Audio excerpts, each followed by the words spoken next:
Good morning. আগের ক্লাসে আমরা সনেট করেছিলাম উইলিয়াম শেক্সপিয়ারের। তো সনেটের আমরা রাইম স্কিম, রেটরিক্স সব খুঁটিয়ে খুঁটিয়ে পড়েছি। তো আজকেও একটা ইম্পর্টেন্ট, হ্যাঁ, ও আচ্ছা, হ্যাঁ, গুড মর্নিং। তো আজকে আমরা জর্জ হারবার্টের ভার্চু পড়ব। It's a metaphysical poem. আগের সনেটের মতন এটাও আরেকটা খুব important part of history of English literature. Okay, so আজকেও আমি কিছু বেসিক্স দিয়ে শুরু করব। যেরকম হচ্ছে যে this poem was written in Jacobean এরা। আমি আগের দিন মেনশন করেছিলাম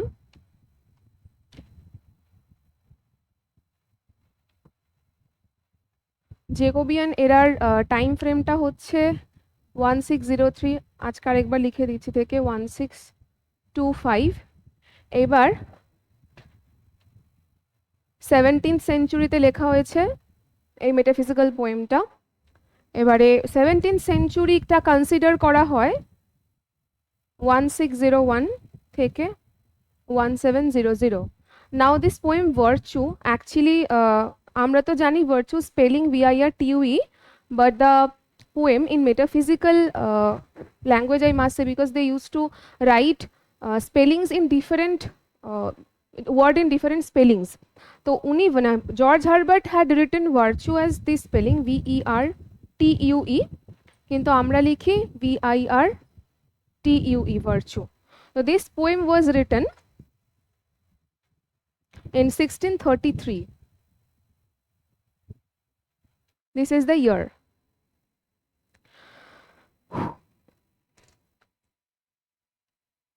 Okay, so what is a metaphysical poem?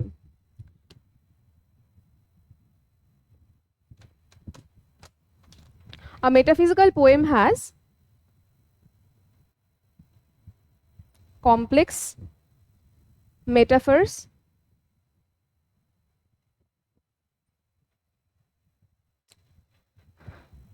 it is intellectual, it is paradoxical. Paradoxical is self-contradictory, and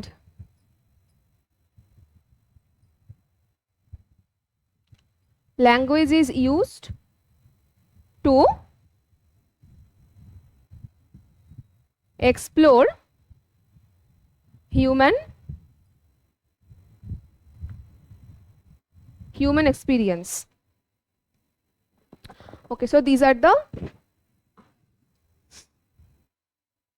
characteristics of a metaphysical poem.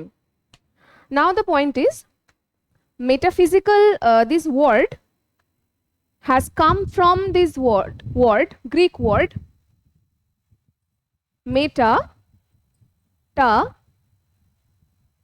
PHYSIKA. This is a Greek word. This is a Greek word. Metaphysica means after the things of nature, which means after the things of nature.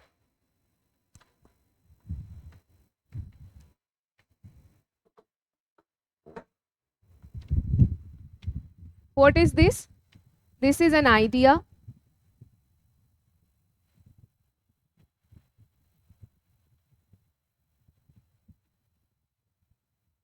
doctrine,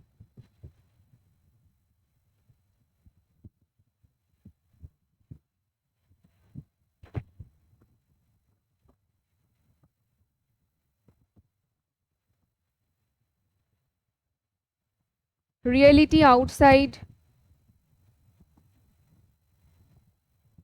of human sense, perception.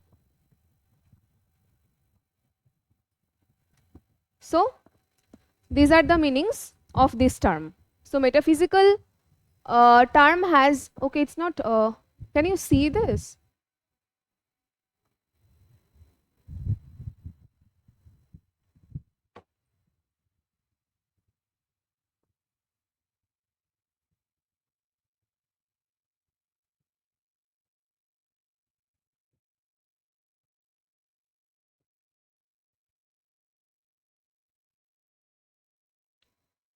Now, who has coined the term? Who has used the term? The term was not so known before. Dryden has used it and Dr. Johnson has used it.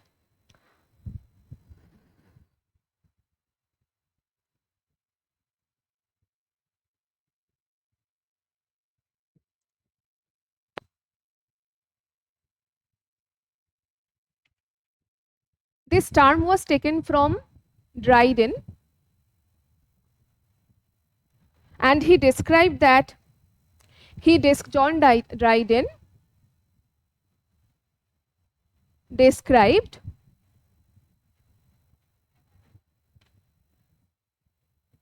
John Donne as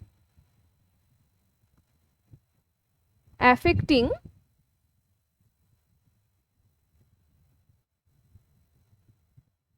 metaphysics in his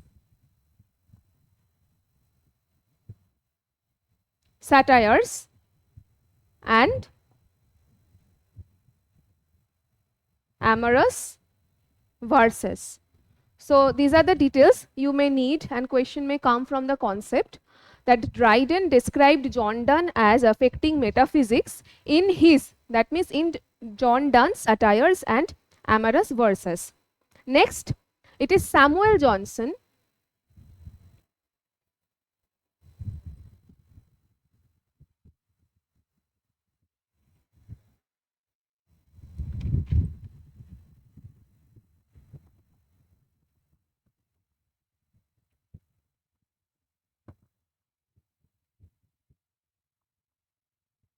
First coined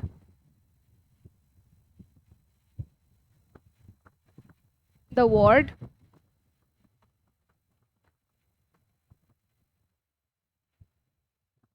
metaphysical poetry in his Lives of the Most Eminent English Poets.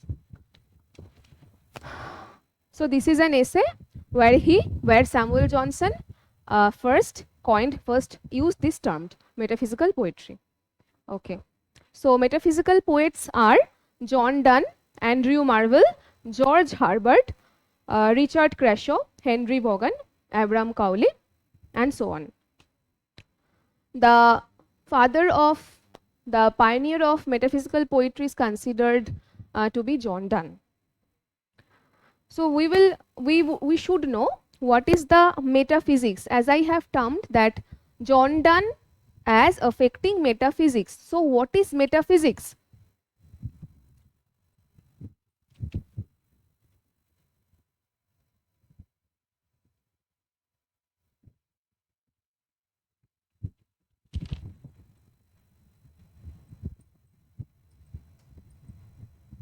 An abstract concept to gain a deeper understanding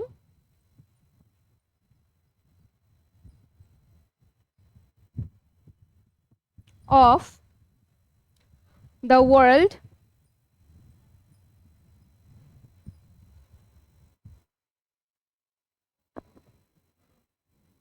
with the goal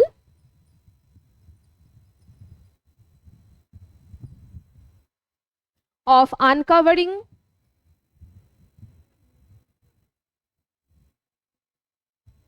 truth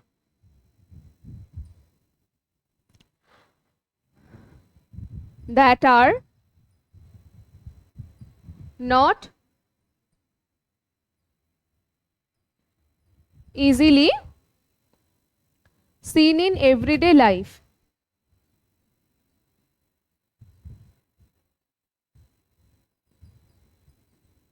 Okay, so this is metaphysics. The concept is very important before we go on reading the poem. So metaphysics is an abstract concept to gain a deeper understanding of the world with the goal of uncovering truths that are not easily seen in everyday life. So I hope that I could make the concept clear. Now we will move to the poem directly.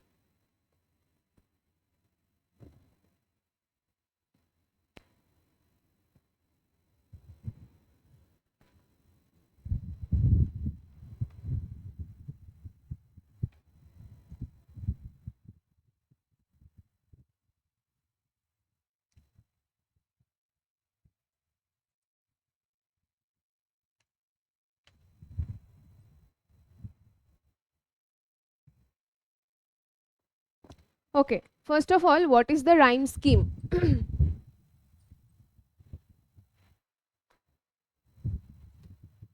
What is the rhyme scheme? Let me read the poem first.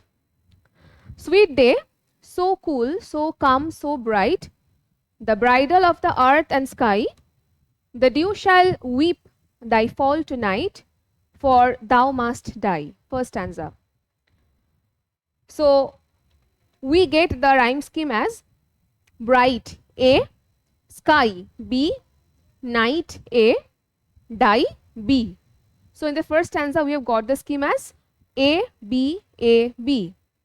In the next stanza, sweet rose whose hue, angry and brave, bids the rash gazer wipe his eye, thy root is ever in its grave, and thou must die. Again, sky, die, it was B. Again, we will get the same pronunciation as brave C, I, B. Grave C, die B. So the first stanza was A, B, A, B, and the second is C, B, C, B. The third one, sweet spring full of sweet days and roses, a box where sweets compacted lie, my music shows ye have yours closes, and all must die. Again we get the same pronunciation as B, that is lie and die, same as sky, die, I, die, lie, die. So, and roses and closes, we take it as D.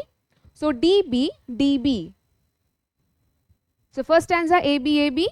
Second stanza C, B, C, B. Third stanza D, B, D, B.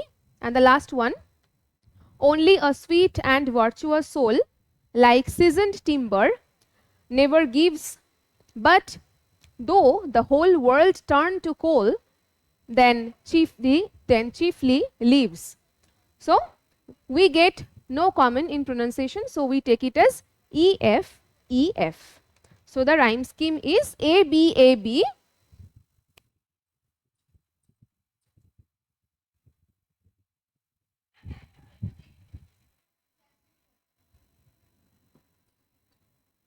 আচ্ছা বলছি C B C B A B A B C B C B, আচ্ছা এটা বলে নিয়ে বলছি A B A B C B C B D B D B E F E F. So question comes from here যে what is the rhyme scheme of the virtue, অথবা এরকম দিতে পারে যে ভুল রাইম স্কিম দিয়ে দিল, তো আমাকে ঠিকটা জানতে হলো। তো প্রত্যেকটা পোয়েমের রাইম স্কিম যেন একদম ঠিক করে বুঝতে পারি যে কেন এটা হলো। যদি প্রবলেম থাকে ইউ ক্যান সে। আচ্ছা এবারে মেটাফিজিক্সের ডেফিনিশনটা, আচ্ছা মেটাফিজিক্সের ডেফিনিশন কি বলেছে, বলেছে যে মেটাফিজিক্স হচ্ছে একটা অ্যাবস্ট্রাক্ট আইডিয়া। এবার অ্যাবস্ট্রাক্ট মানে কি, বিমূর্ত, মানে যেরকম লাভ, কেয়ার, হ্যাপিনেস, এগুলোর কোনো শেপ অ্যান্ড সাইজ হয় না। সো মেটাফিজিক্সের কনসেপ্টটা সেরকম, without any shape or size, it is an abstract concept. বলছে কি to gain a deeper understanding. এবার we know tree is a tree, okay, আমরা দেখতে পাচ্ছি ট্রি এরকম সাইজ আছে, ট্রি এরকম পাতা আছে, তো যদি সেরকম কিছু শেপ হয় তাহলে আমরা সেটাকে ট্রি বলছি, আমরা একটা টেবিলকে কিন্তু ট্রি বলছি না। তো বলছে an abstract concept to gain deeper understanding of the world. এবারে শুধু তো ওয়ার্ল্ড নয়, এবারে world consists of material, immaterial, abstract, concrete, যেরকম নাউনের আমরা পড়েছি proper, common, collective, there are lots of nouns. তো এই সব কিছু মিলে ওয়ার্ল্ড। ওয়ার্ল্ডে কিছু কনসেপ্ট রয়েছে এবং সেগুলো অ্যাবস্ট্রাক্টও রয়েছে, যেমন বললাম লাভ বা কিছু, তো তার একটা ডিপার আন্ডারস্ট্যান্ডিং হচ্ছে মেটাফিজিক্স দেয়, so that you can know the world very well with the goal. এবার আমি যে প্রত্যেকটা জিনিসকে জানবো উইথ দ্য ডিপার কনসেপ্ট, তার গোলটা, তার এমটা কি হবে, of uncovering truths that are not easily seen in everyday life. তাহলে সেই ডিপার আন্ডারস্ট্যান্ডিং দিয়ে আমি এমন কিছু ট্রুথকে ডিসকভার করব যেটা আমরা রেগুলার লাইফে দেখতে পারি না। যেরকম জন টনের একটা খুব মানে কমন পোয়েম হচ্ছে গুড মরো, যেটা দিয়ে আমাদের মেটাফিজিক্যাল পোয়েট্রি পড়ার জার্নিটা শুরু হয়। তো সেখানে পোয়েট কি বলছে, আমি তো খুব নর্মাল ভাবে বলি, আহ, উনি বলছেন এরকমই, আমি আমি কন্ট্রাস্ট করব কিসের সাথে, গুড মরোর সাথে, to his Koi mistress.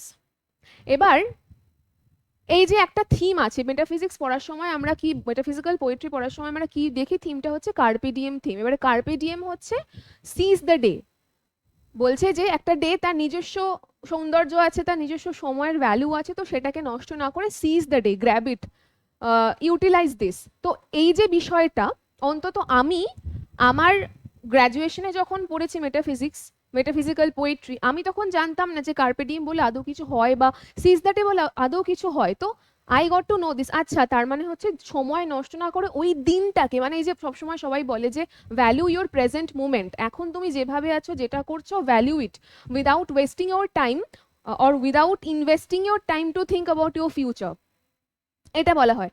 So এই যে এইটাকে এত সুন্দর করে ভাবা যায়, ঠিক আছে তাহলে সিজ দ্য ডে মানে আজকের দিনে সমস্ত ভালোগুলো আমি গ্র্যাব করে নেব, সো এইভাবে প্রত্যেক দিন আমি ভালো করব। এবার আমি তো কম্প্যারিজন করি, কি দেখছি, টু হিজ কোয়েমিস্ট্রেসে পোয়েট বলছে যে his days are being wasted as her beloved, so his beloved is not accepting or reciprocating the sexual love, I must say, the sensuality. So উনি বলছেন যে যদি had we world enough and time, এরকমই প্রথম লাইনটা কিছু ছিল।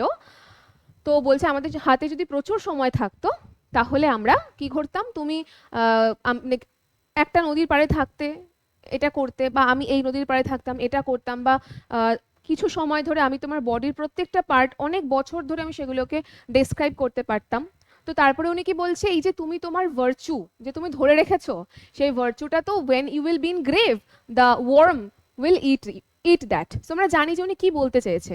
ঠিক সেটা কন্ট্রাস্টে গুডমরোতে বলেছে যে এতদিন যে কার্নাল প্লেজার, যে বলেছে এখানে country pleasure, which means the common sensuality between the husband and wife in their conjugal life. আমরা বিবাহিত বলতে এটাই বুঝি যে বিয়ে করা হয়, একসঙ্গে থাকা, মানে বিয়ে হচ্ছে কি মানে বিবাহ কেন করা হচ্ছে, একজন পুরুষ বা একজন নারী, বা একজন পুরুষ পুরুষ বা নারী নারী whatever be the status of the relationship, তারা যখন একসঙ্গে থাকছে because they are getting the quote and quote permission, so call permission to start their conjugal life. তো এবার গুডমরোতে উনি বলছেন যে it's a good morning to his waking soul, ওনার সোল ওয়েক হয়েছে, যে এতদিন যে কান্ট্রি প্লেজারে উনি ছিল সেটা ঠিক নয়, বরং কোনটা ঠিক, লাভ অফ দ্য সোল, যে একটা সোল আরেকটা সোলকে যে ভালোবাসে, তাদের যে ইউনাইটেড হচ্ছে সেই বিষয়টা।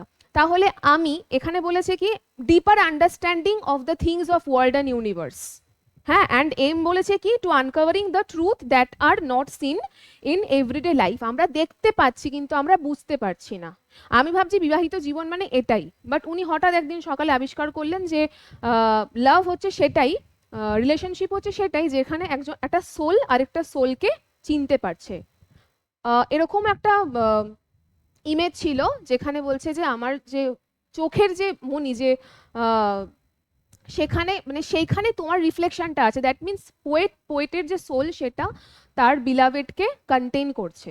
সো এইগুলো তো খালি চোখে দেখার নয়, আনলেস আমরা আমাদের লেভেল, যে আমাদের ফিজিক্যাল লেভেল অ্যাপিয়ারেন্স, তার বাইরে গিয়ে আমি দেখছি, আউটার ওয়ার্ল্ডে গিয়ে দেখছি। এটাই হচ্ছে ডিপার আন্ডারস্ট্যান্ডিং অফ এভরিথিং, এইরকমই কনসেপ্ট আর কি। সো প্রত্যেকটা পোয়েম যদি আমরা দেখি, এখন যদি আমরা এই ভার্চু দেখি, তো আমরা তো জানি যে ভার্চু মানে কি কি হয়, ডিসিপ্লিন হতে পারে, ফেয়ারনেস হতে পারে, ট্রুথফুলনেস হতে পারে, এগুলো সব কিছুই তো ভার্চু। কিন্তু হঠাৎ করে পোয়েট বলছে যে একটা রোজ, আমরা তো এইভাবে ভেবে দেখি না যে একটা রোজ আছে কিন্তু সেটা উইদার্ড হয়ে যাচ্ছে, মরে যাচ্ছে, নষ্ট হয়ে যাচ্ছে, বা আমাদের যে বিউটি সেটাও সাস্টেনেবল নয়, সেটাও নষ্ট হয়ে যাচ্ছে। তো আমরা তো এত ডিপলি ভাবি না, তাহলে উনি বলছে do something so that your virtue gets the immortality. তো এই যে deeper understanding beyond the mundane life, সেটাই হচ্ছে মেটাফিজিক্স। ওকে, সো এটা হচ্ছে আমাদের রাইম স্কিম।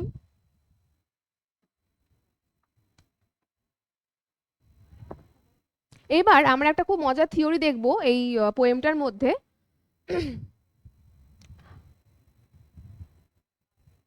সেটা হচ্ছে যে একটা হচ্ছে ডিনোটেশন, আরেকটা হচ্ছে কোনোটেশন। পুরো পোয়েমটাতে কিছু কিছু ওয়ার্ড ডিনোটেশন ইউজ করা হয়েছে এবং কিছু কিছু ওয়ার্ড কোনোটেশন ইউজ করা হয়েছে। তো এগুলোর মানে কি?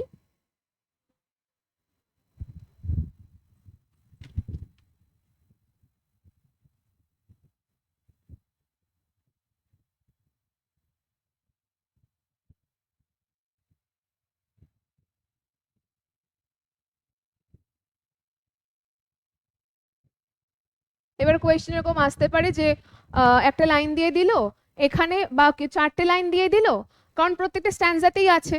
আমি যেমন বলছি যে sweet day, so cool, so calm, so bright, এখানে ডেটা হচ্ছে আমার ডিনোটেশন হচ্ছে। আবার আমি যদি সেকেন্ড লাইনে আসি, the bridal of the earth and sky, এই আর্থ অ্যান্ড স্কাইটা আবার কোনোটেশন হচ্ছে। তো আমাকে চারটে লাইন দিয়ে বললো এখানে কোনোটেশন কোন লাইনটাই হচ্ছে, অপশন দিল আমাকে। তো আমাকে ডেফিনেশনটা বুঝতে হবে। তো ডিনোটেশনের ডেফিনেশন কি?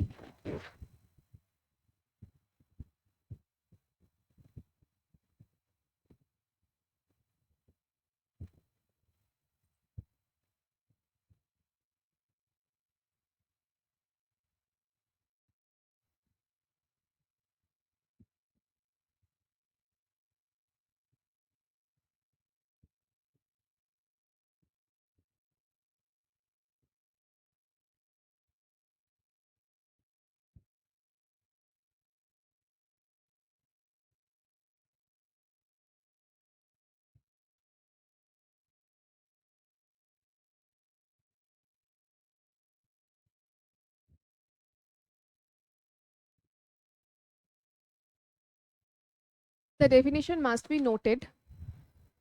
Specific exact meaning of a word, একটা ওয়ার্ডের যা মিনিং সেটাই। আমি যদি বুঝি যে একটা চকলেট, তো আমি চকলেটটাকে চকলেটই বুঝছি, তার ভেতরে গিয়ে কিছু বিষয় না। তাহলে specific exact meaning of a word independent of its emotional colouration or association. আমি ডিনোটেশন, আমি হার্ট বলতে হার্টই বুঝবো, মানে যেটা স্পন্দন করে, সেরকম বায়োলজিক্যাল হার্ট বুঝবো। আমি হার্ট বললে এটা বুঝবো না যে আচ্ছা তার মানে এটা বলেছে হচ্ছে হৃদয় হচ্ছে মন, তার সাথে হচ্ছে আমাদের ইমোশনগুলো অ্যাটাচড আছে, তার মানে দুঃখ আছে, আনন্দ আছে, বেদনা আছে, আমি এগুলো ভাববো না। আমি হার্ট মানে ভাববো অলিন্দ নিলয়, তার স্পন্দনটা, সেটা হচ্ছে ডিনোটেশন। যা স্পেসিফিক মিনিং সেটাই। আর কোনোটেশন কি, তার উল্টোটা।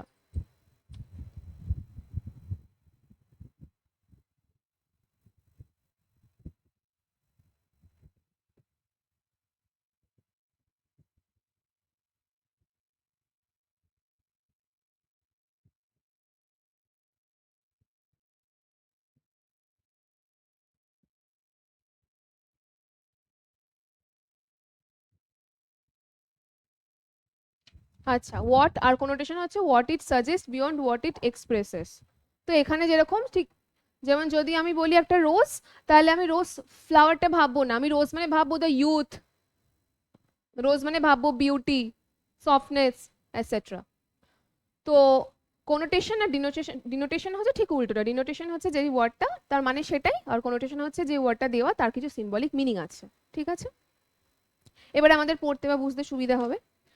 আচ্ছা, sweet day, so cool, so calm. আচ্ছা, থিম, এই যে পোয়েমটার যদি আমি এক কথায় থিম বলতে চাই কি বুঝবো? যে natural objects that are sweet and mortal, but virtuous soul that is sweet but immortal. যত ন্যাচারাল অবজেক্ট আছে সেগুলো দ্য রুল অফ নেচার, মানে কি mortality, everything dies except, according to poet, except the virtuous soul that never dies.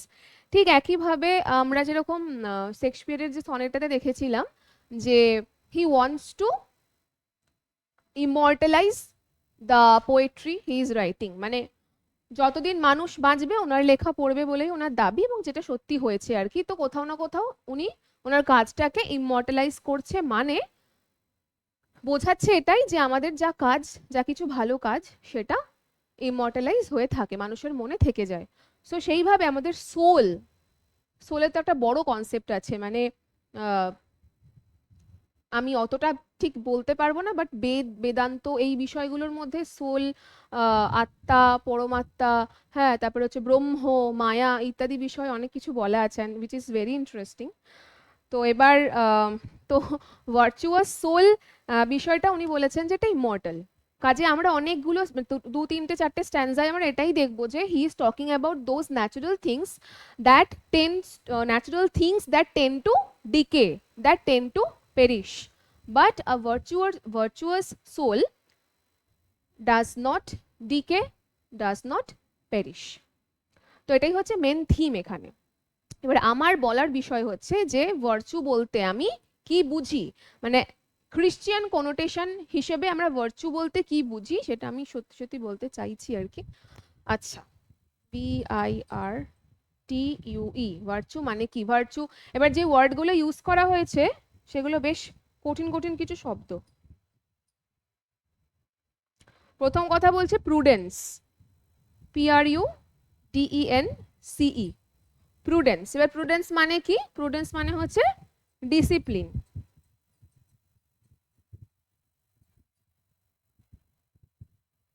তারপরে বলেছে temperance, TEMPERANCE। Temperance মানে কি? Self restrained, নিজেকে কন্ট্রোল করার যে ক্ষমতা।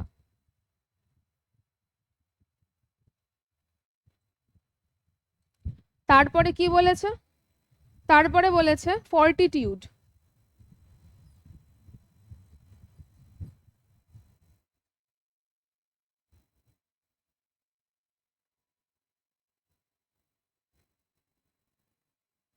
না, তা নয়, ইজি ল্যাঙ্গুয়েজ ইমপ্লিকেশন নয়। বিষয়টা হচ্ছে যে আমরা পড়েছি না মেটোনিমি সিনেকডকি পড়েছি না, সেগুলো কি বলে, সেটা মেটোনিমি কিরকম? আমি যদি বলি যে two boys, two sons, two brothers, they are fighting for the throne, এবারে আমি এই কথাটার they are fighting for the throne বা they are crying for the throne, okay, আমি এটার ডিনোটেশন বুঝবো যে একটা থ্রোন রাখা আছে, সিংহাসন, এবং সেটার জন্য মারপিট করছে কে গিয়ে ওখানে বসবে। আমরা অনেক সময় করে থাকি এটা, যে আমি এই চেয়ারটাতে বসতে চাই, তুই সরে যা, ধাক্কা মেরে ফেলে দিয়ে বসলাম। এটা ডিনোটেশন। কোনোটেশন হচ্ছে ঠিক উল্টোটা, মানে আমি ভাববো, এক সেকেন্ড, আমি কি উল্টো বললাম? ও না, আমি উল্টো বলছি, হ্যাঁ হ্যাঁ, ইউ আর রাইট, সরি, আমি গুলিয়ে গেছে। নাকি, এক সেকেন্ড, না না, ঠিকই বলছি। ডিনোটেশন হচ্ছে বলছে specific exact meaning of a word independent of emotional colouration. হ্যাঁ, যেমন থ্রোন মানে হচ্ছে একটা সামান্য সিংহাসন, একটা তার মধ্যে বসতে চাইছে, এটা হচ্ছে ডিনোটেশন।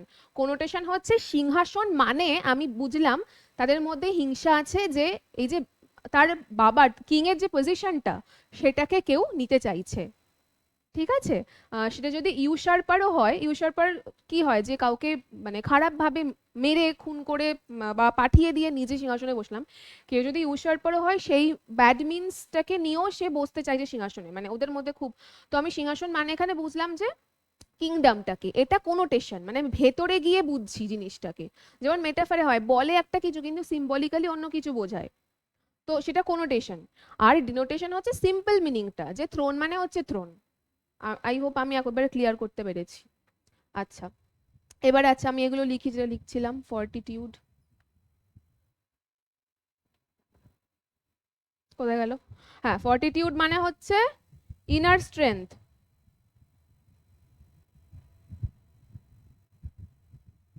ঠিক আছে। এবারে ভার্চু মানে কিন্তু এইগুলো, এগুলো কিন্তু বেশ ডিফিকাল্ট ইংলিশ। হ্যাঁ, তো ক্রিশ্চিয়ানিটিতে ভার্চু বলতে এইগুলোকে বোঝায়। এবারে এই যে ভদ্রলোক হচ্ছে জর্জ হারবার্ট, যে পোয়েট, উনি কিন্তু ওনার ব্যাকগ্রাউন্ডটা যদি আমি স্টাডি করি, সেখানে দেখব he got the responsibility of a parish, একটা বিশেষ জায়গার ওনাকে, হি ওয়াজ চোজেন ফর দ্যাট, বলা হয়েছিল হি ওয়াজ এলিজিবল। প্যারিশ বলতে একটা, সাপোজ আমাদের কালীঘাট, এটা একটা জায়গা, এবং সেখানে যদি কোনো চার্চ থাকে, এবং একটা ছোট জায়গাতে যে চার্চ, তার যে যা কিছু অফিসিয়াল কাজকর্ম সেই জায়গাতে, সেই কি বলো ডেসিগনেশনে, সেই মানে পজিশনে উনি ছিলেন। তো এই 1630 পর থেকে না এই অ্যাওয়েকেনিংটা ওনার লাইফে হয়েছে। Before that he was a normal human being. তারপর যখন চার্চের কাজে উনি নিযুক্ত হলো, when he was associated with the work of a church, তখন থেকে এই যে আমি নোটও করেছি যে Herbert devoted himself to religion, ধর্মতে উনি ধর্ম বিষয়টাতে তখনই ডিভোট করেছেন। কখন? 1630-তে, 1630 by taking responsibility for the parish, PARISH, of Fuglestone, Fuglestone কাম বামারটন। এটা অ্যাভেলেবেল গুগলে, ফিউগলস্টোন কাম বামারটন জায়গাটা, where he spent the final 3 years of his life. আর এই ফাইনাল 3 yearsে কিন্তু উনি লিখেছিলেন। ও আরেকটা ভীষণ ইম্পর্টেন্ট জিনিস আমি মিস করে গেছি, সেটা হচ্ছে যে কোথায় লিখলাম,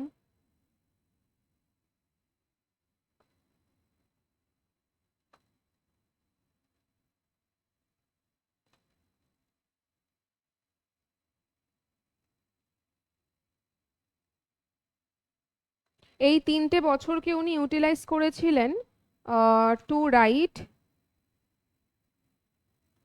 কোথাও তো একটা লিখেছি, এই যে Herbert's poems appeared posthumously in a volume entitled the Temple. এখানে জায়গা আছে তো। প্রথম কথা হচ্ছে এটা ইম্পর্টেন্ট যে পস্থিউমাসলি মানে আফটার ডেথ, যেরকম কিটসের ক্ষেত্রেও হয়েছে। কিটস তার ভাইকে দুঃখ করে বা আনন্দ করে বলেছিল যে দেখবি, আমি যখন কিটস বেঁচে থাকাকালীন কিন্তু জন কিটস হয়নি, পস্থুমাসলি হয়েছিল। বিকজ পস্থুমাসলি হিজ পোয়েমস, যেগুলো উনি লাস্ট টাইম বলেছিলাম না যে ode to autumn was the last sonnet written by, sonnet বল sorry poem written by him. আর টু অটমকে he has not denoted as ode. এবার যেহেতু পরপর অনেকগুলো লিখেছিল, ode to Grecian urn melancholy, ode nightingale, autumn was the last one among the 6 sonnets. আবার বলছি অ্যামাং দ্য 6 ওডস। তো অটম উনি লাস্টে লিখে তারপরে উনি মারা যান আর কি। তো পস্থুমাসলি ওনার প্রচুর পাবলিকেশনস হয়েছে। তো এই পস্থুমাস কথাটা খুব ইম্পর্টেন্ট, আসতেই পারে যে মৃত্যুর পরে মানে কবে ওনার এই পোয়েমটা আর কি পাবলিশড হয়েছে। So first thing is that যে এটা হচ্ছে পস্থুমাসলি হয়েছে।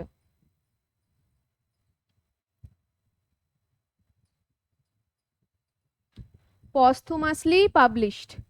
কি পাবলিশড হয়েছে? একটা volume, volume obviously volume of poetry. সে ভলিউমের নামটা কি? দা, এখান থেকে প্রশ্ন আসেই, মানে ইজ ভেরি ইম্পর্টেন্ট, খুব নেট ফেট সব জায়গাতেই আসে এগুলো ইম্পর্টেন্ট জানা। টেম্পল বলে যে এটা ভলিউমটা, এবার সেখান থেকে কিন্তু আমাদের এই ভার্চুটা নেওয়া হয়েছে, ঠিক আছে? Virtue poem is taken from temple only, virtue অথবা VERTUE যেটা আমরা বলতে চাই।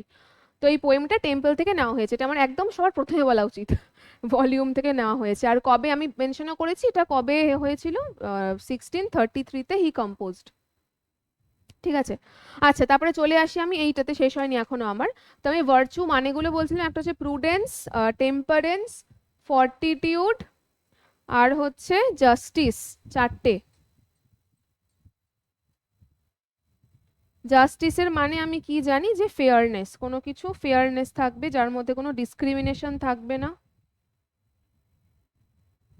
তাহলে ওয়ার্ডগুলো কিন্তু ইম্পর্টেন্ট। তাহলে এই যে 4টে জিনিস, প্রুডেন্স মানে ডিসিপ্লিন, টেম্পারেন্স মানে সেলফ রেস্ট্রেন্ট, ফর্টিটিউড ইনার স্ট্রেংথ, আর জাস্টিস হচ্ছে ফেয়ারনেস, এই 4টে জিনিসকে একসাথে আমরা ভার্চু বলি। তো একটা সোল ভার্চুয়াস হতে গেলে এই কোয়ালিটিগুলো কিন্তু সেই সোলের মধ্যে থাকতে হবে।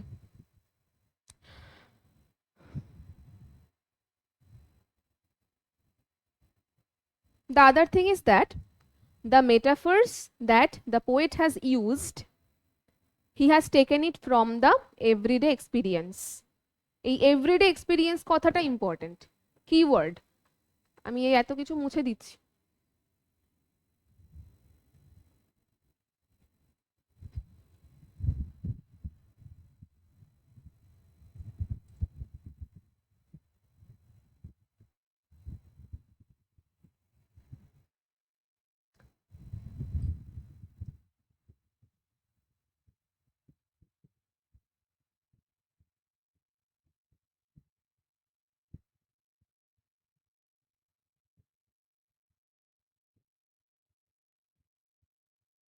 এটা শুধু জর্জ হারবার্টের ক্ষেত্রে নয়, আমি যত মেটাফিজিক্যাল পোয়েট্রি দেখবো সবার ক্ষেত্রে কিন্তু তাই হয়েছে, সবাই এভরিডে এক্সপিরিয়েন্স থেকে কিন্তু নিয়েছে। অ্যান্ড স্পেশালি ওনার ওনার এটা হচ্ছে খুব সিম্পল আর কি imagery.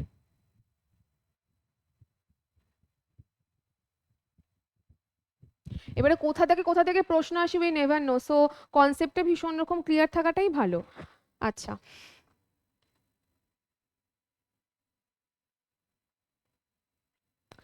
another thing is that it is a lyric poem, হ্যাঁ।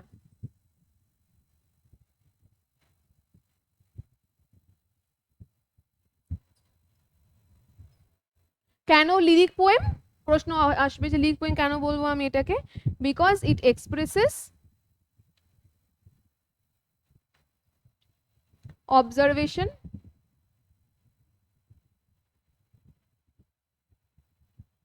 and feelings, ঠিক আছে।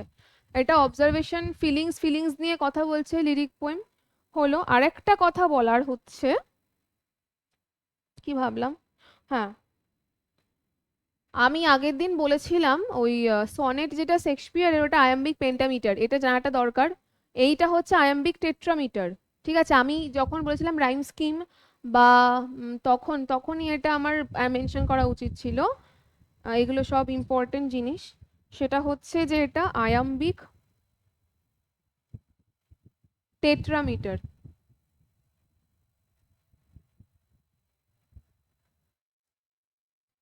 Iambic tetrameter.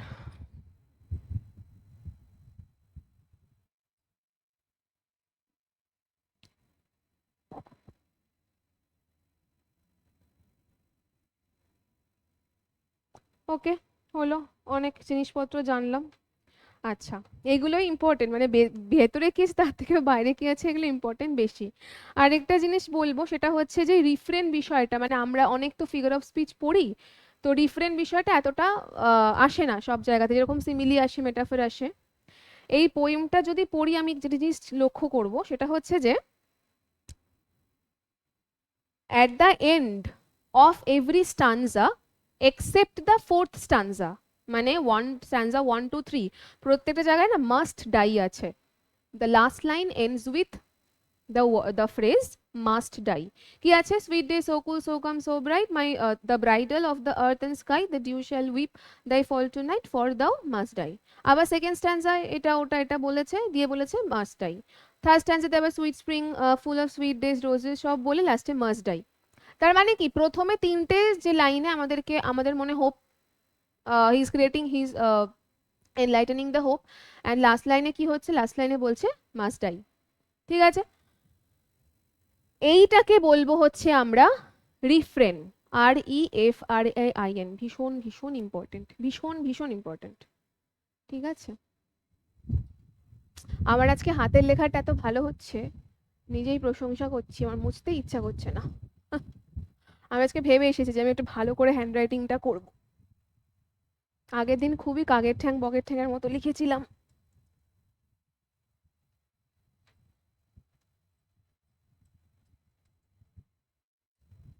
এইবারে যেটা বলতে চাইছি সেটা হচ্ছে আমি refrain.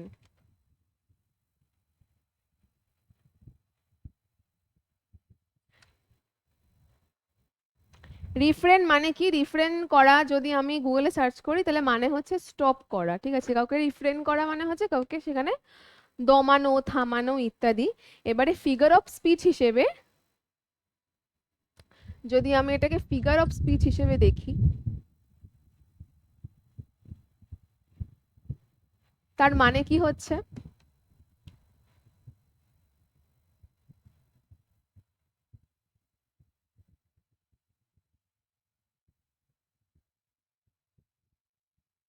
Repeated section of text, হ্যাঁ, রিপিটেড সেকশন অফ টেক্সট,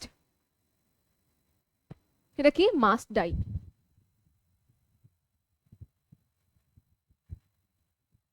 প্রত্যেকটা স্ট্যান্জার শেষে, তিনটে স্ট্যান্জার শেষে মাস্টাই কথাটা রয়েছে।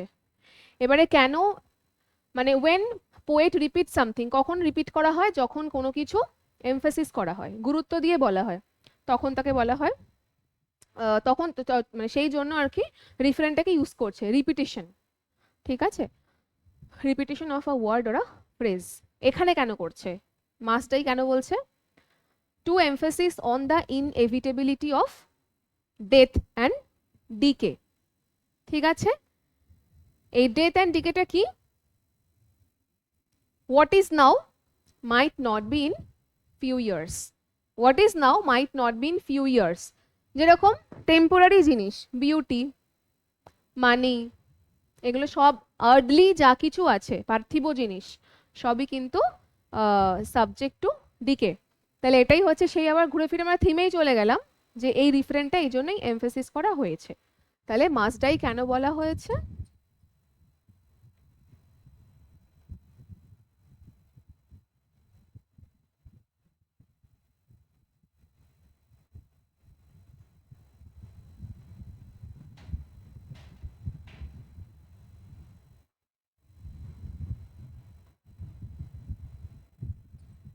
Two emphasis on the inevitability of death and decay. এইবারে আমি দেখবো তাহলে consecutively he has emphasized on this refrain which is must die, but আগের দিনটা খুব ভালো বুঝেছিলেন, সনেটটা কনসেপ্ট একদম ক্লিয়ার হয়ে গেছে। হ্যাঁ, ও আচ্ছা ধন্যবাদ। কিন্তু বাট কেন, মানে বাট বাট আগের দিন মানে আজকে কি আমি ভালো করে বলছি না, আমি কি বাজে করে বলছি? আমি এখনো পোয়েমের ভেতরটাতে ঢুকিনি, আমি বাইরে যেগুলো ইম্পর্টেন্ট যার থেকে প্রশ্ন এত এত আসে বলে আমি রিসার্চ করে দেখেছি সেগুলোকে আমি আগে ক্লিয়ার করে দিচ্ছি। এই নোটসগুলো ভীষণ ইম্পর্টেন্ট, কারণ একটা মেটাফিজিক্যাল পোয়েম আমি আজকে পড়ছি, মানে আমাকে সিলেবাসে দেওয়া হয়েছে, মানে এরকম যে মেটাফিজিক্সের সম্পর্কে বা এই কনসেপ্ট আমার ক্লিয়ার রাখতেই হবে আমাকে। যদি জন ডানের কোনো পোয়েট্রি আমার নেই সিলেবাসে, যদি এরকম হয়, বা যদি এরকম হয় যে অ্যান্ড্রিউ মার্ভেলের পোয়েট্রি আমার নেই, তার মানে এই নয় যে I will not know metaphysics কী জিনিস। এই যে আমি ডক্টর স্যামুয়েল জনসন, তারপরে ড্রাইডেনের কথা বললাম, কোথা থেকে নেওয়া হয়েছে, এই সব কিছুই কিন্তু ইম্পর্ট্যান্ট। কোয়েশ্চেন যেখান থেকে সেখান থেকে আসতে পারে যেহেতু কনসেপ্টটা আছে।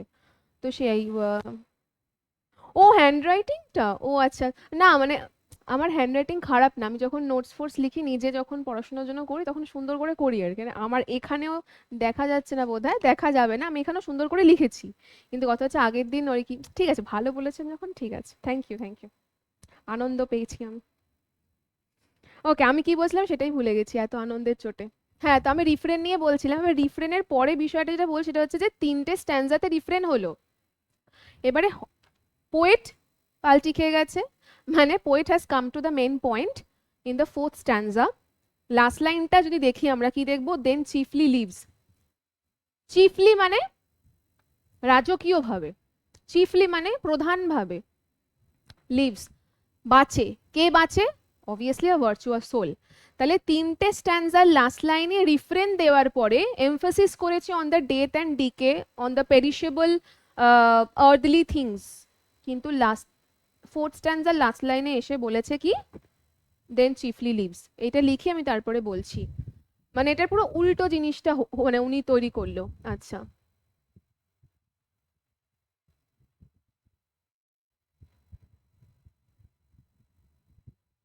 দেখা যাবে এখানে, তো লিখে দিই, ঠিক আছে। এই লাইনটা, এই লাইনটা কি, this is the last line of fourth স্ট্যান্জা। এখানে কি হলো, এখানে কিন্তু উনি আর বললো না মাস্ট ডাই, এখানে বললো লিভ, সারা জীবন, মানে ইমর্টালাইজড করে দিল বিষয়টাকে, ভার্চুয়াস সোল। এটা কাকে বললো, কে বাঁচবে, দেন চিফলি লিভস হু, আহা, হু, কে বাঁচবে, অবভিয়াসলি ভার্চুয়াস সোল, সে কিন্তু ইমর্টালাইজড হয়ে যাবে। এই জিনিসটাকে আমি কি বলবো, this is an antithesis, this is an antithesis.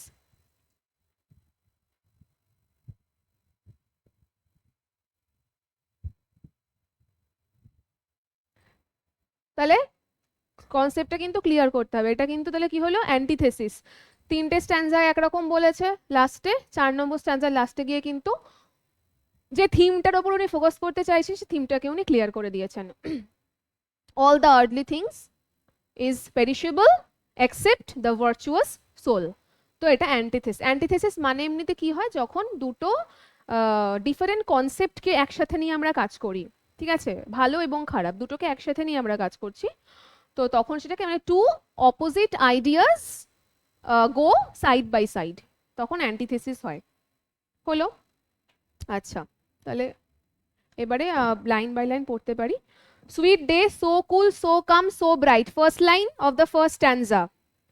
এইবারে আমার জিজ্ঞাসা হচ্ছে যে এই যে লাইনটার মধ্যে কি, আচ্ছা আমি কিন্তু এই লাইনের মধ্যে দুটো ফিগার অফ স্পিচ পেয়েছি। আমি জানতে চাইবো যে কি ফিগার অফ স্পিচ পাওয়া যাচ্ছে কিনা। একটা পেলেও হবে, আমি দুটো পেয়েছি, ঠিক আছে। and I'm waiting for some time to make you write what figure of speech you can find in the first line of the first stanza. I'm waiting.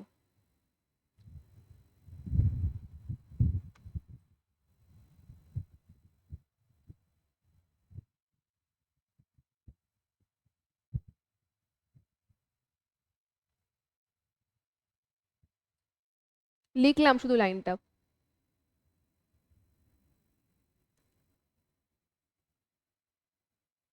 Hmm, alliteration হয়েছে বিকজ এই সাউন্ডগুলোর জন্য, এই সাউন্ডগুলোর জন্য। ভেরি গুড, অ্যালিটারেশন হয়েছে।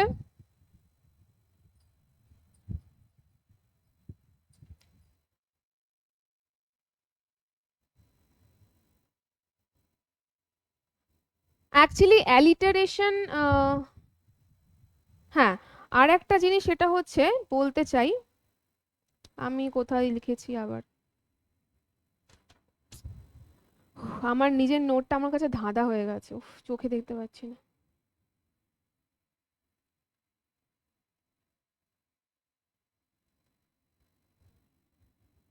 এই যে আমি অ্যানাফোরাটা এখানে বলেছি, এখানে আমার একটা বলার বিষয়টা হচ্ছে I have found out a new type of, type বলবো না, new figure of speech and which is very crucial. আমি এতকাল এত ফিগার অফ স্পিচ প্র্যাকটিস করে এইটা কিন্তু আমি পাইনি, মানে ভালো ভালো বই থেকে প্র্যাকটিস করেছি, আমি পেয়েছি এটা খুঁজে, and I really want to share. সেটা হচ্ছে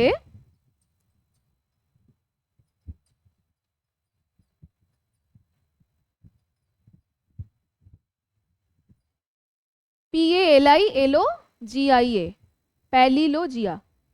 এবারে প্যালিলোজিয়া মানেটা কি, মানে কখন আমরা এটা আবিষ্কার করব একটা পোয়েম থেকে যেখানে বলছে this is a technique of repeating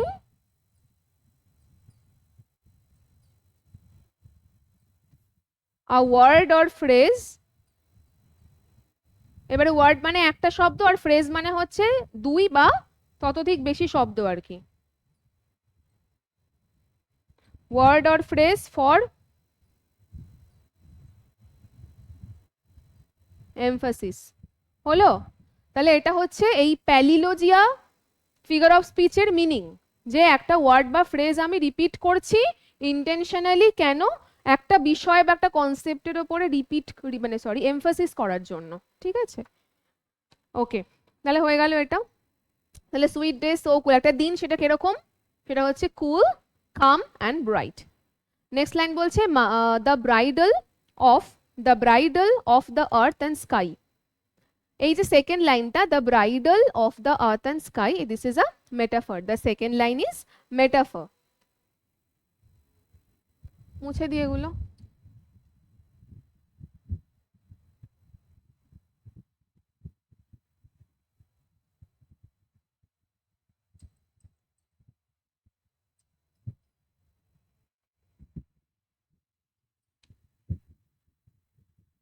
the bridal, এই ব্রাইডাল বিষয়টার মানেটা হচ্ছে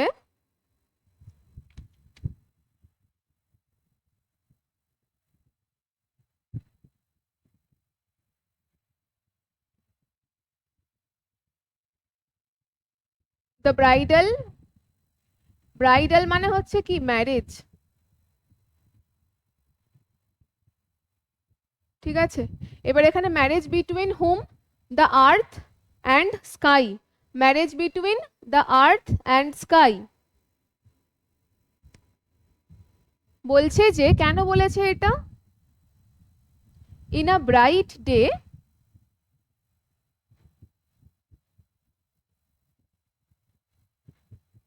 light in a bright daylight, earth and sky seem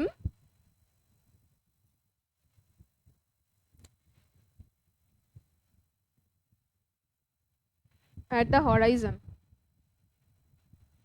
তাই তো, আর্থ and sky SIM at the Horizon, মানে তার মানে এটাই হচ্ছে যে মিলে যায় হরাইজনে, সেটাই হচ্ছে ওদের ম্যারেজ। তাহলে ব্রাইড ডেতে উই ক্যান সি দ্যাট, তাই বলেছে the bridal of the earth and the sky, the dew shall weep thy fall two night.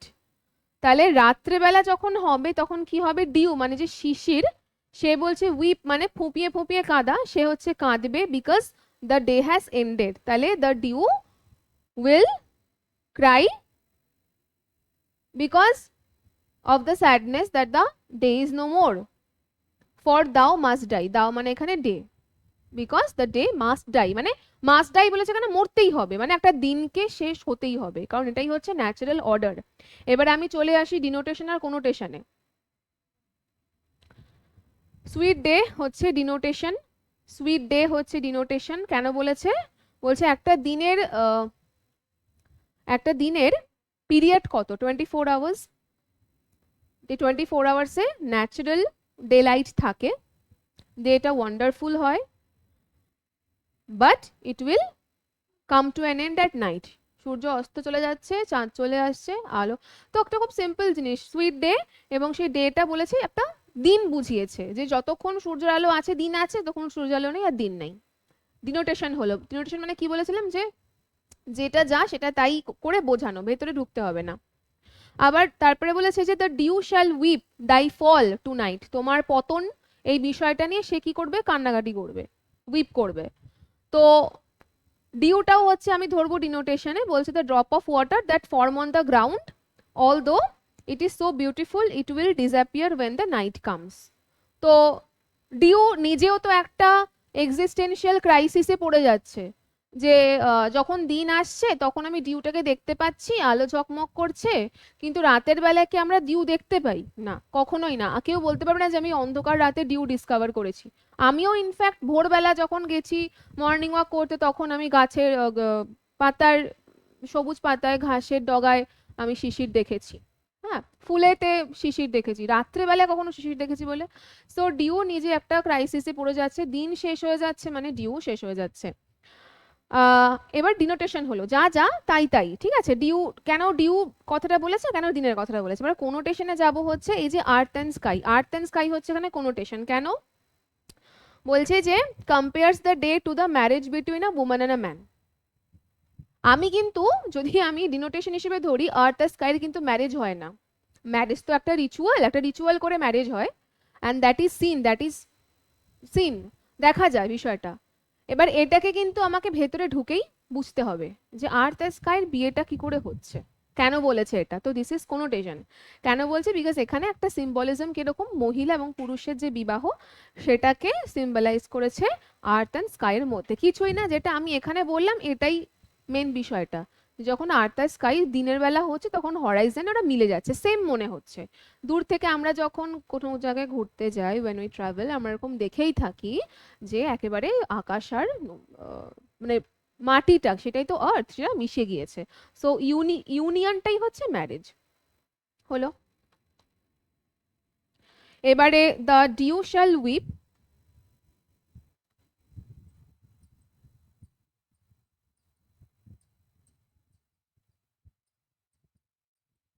এটা হচ্ছে, এটা সবাই জানি, এটা কি হয়, পার্সনিফিকেশন।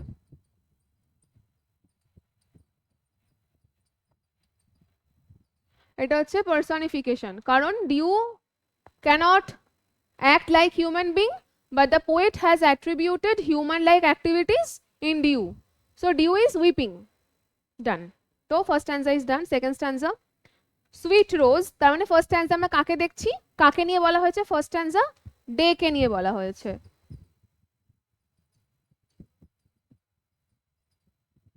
ফার্স্ট স্ট্যান্সায় আমার কে আসছে, ডে।